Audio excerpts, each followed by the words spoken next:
پشتی هلوشاندنا رژیما بعثی دولتا ترک آداگرکر ایریش و گفین خواه لسر هرما باکور و روجالات سوریه زیده تر کرنا. داگرکری ترک جوه دمه و گفا ایریشا داگرکرنی لباجار کوبانی کو خلقا یکم آتک برنا چتین داعشیه دخواه. لهمبر گفو ایریشان خلکین کوبانی خواری خستن کرنا و بانگا سفر بریا گشتی برسواندنا. لوما هزین پاراستنا جواکی هر پاراستنا باجردگن. هنرمندین کوبانی جی جبو پشتگریا بوان را دا کتن کولانان و بدنگو سکنا خواه مل بمل لگلوان دنوبت داریدنا. هنرمند سعدون کوبانی جناوا نوبتا پاراستنی گوت او پشتگریا قصدی دکن و خو پاراستن ارکو بر پرسیاریا هرکسیا.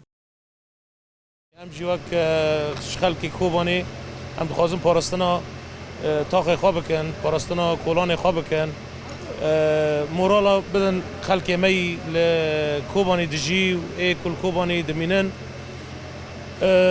ام هر دمه ام دبین ام لپشت هیزا خانه هیزا قصده و ام هر دمه ام لگوری نیرینه گلی خوابن تشتی لگوروان تشتی پیوستی گلی خواه ام پیگوینن ام دوی شوه دا در کتنه می ویرنگی ام به هیزا جوهری را مخواست ام جی به ویرنگی پاراستن ولاتی خواه بکن.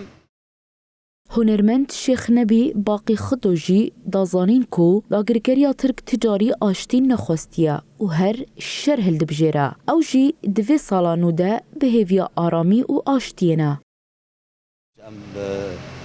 دوی باجاری دا برنگی که خوش در باز کن، هم رنگی که آرامی در باز کن، کیف خوشی در باز کن، خون ایدی نیر جاندن، هم که کرد هم دجی که خون وره جاندن، دجی که هم حربه بکن.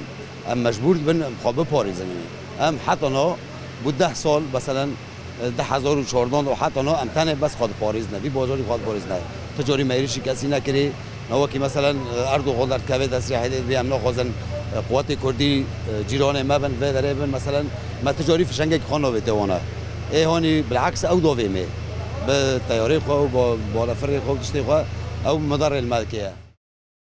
هنرمندین هرم دبینن کو پاراستن نتنه ارکا قصدیا لیبل خو پاراستن ارکا هر کسیا و دوی او به حمور و ریبازان پشتگریا قصده بکن و هرمن خو جپلان دجمنانه بپارزن.